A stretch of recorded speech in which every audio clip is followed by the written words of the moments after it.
నమస్తే. ఇన్నాళ్ళు నన్ను సపోర్ట్ చేస్తూ, ఎంకరేజ్ చేస్తూ మీ ప్రేమని నాకు అందిస్తున్న ప్రతి ఒక్కరికి కృతజ్ఞతలు.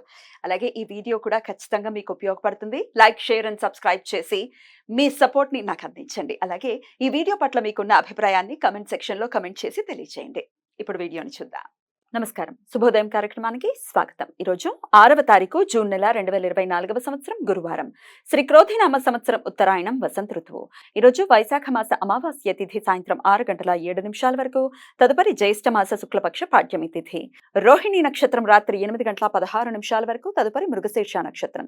ధృతి యోగం రాత్రి 10:09 వరకు, తదుపరి శూల యోగం. చతుష్పాద కరణం ఉదయం 6:58 వరకు, నాగవ కరణం సాయంత్రం 6:07 వరకు, తదుపరి కింస్తుఘ్న కరణం రాత్రి తెల్లవారుజామున 5:22 వరకు ఉంటాయి. నక్షత్ర వర్జం మధ్యాహ్నం 12:36 నుండి 2:08 వరకు, మరలా రాత్రి 1:44 నుండి 3:18 వరకు. అమృతకాలం సాయంత్రం 5:12 నుండి 6:44 వరకు. హైదరాబాద్ ప్రాంతం వారికి సూర్యోదయం ఉదయం 5:41, సూర్యాస్తమయం సాయంత్రం 6:49. చంద్రోదయం లేదు. చంద్రాస్తమయం సాయంత్రం 6:52. అభిజిత్ ముహూర్తం పగలు 11:49 నుండి మధ్యాహ్నం 12:41 వరకు.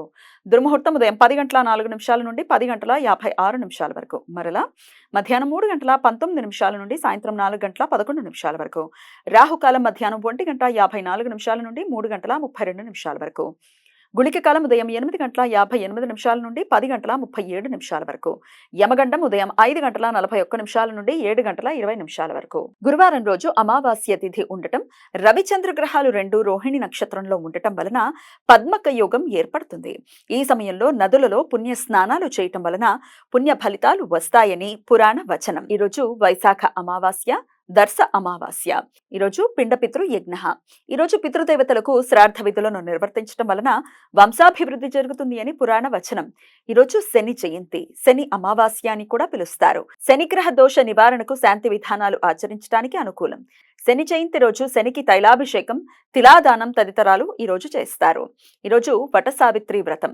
వివాహిత స్త్రీలు తమ సుఖ దాంపత్యం కోసం ఉపవాసం ఉండి సావిత్రీదేవిని పూజిస్తారు. ఈరోజు అన్వాదానం. వైష్ణవులు ఈ రోజంతా ఉపవాసం ఉండి రేపు ఇష్టి రోజు యజ్ఞం చేస్తారు. ఈరోజు మాస రోహిణి వ్రతం. జైన స్త్రీలు ప్రతి నెలా వచ్చే రోహిణి నక్షత్రం రోజు తమ భర్తల ఆయురారోగ్యాల కోసం ఉపవాసం ఉంటారు. ఈ సమాచారాన్ని మనకు అందించిన వారు మేడికొండూరు విశ్వనాథ్ ప్రసాద్ గారు. ఆయనకు కృతజ్ఞతల్ని తెలియజేస్తూ నారాయణ స్మరణతో సమస్త సన్మంగళాని భవంతు. నమస్కారం.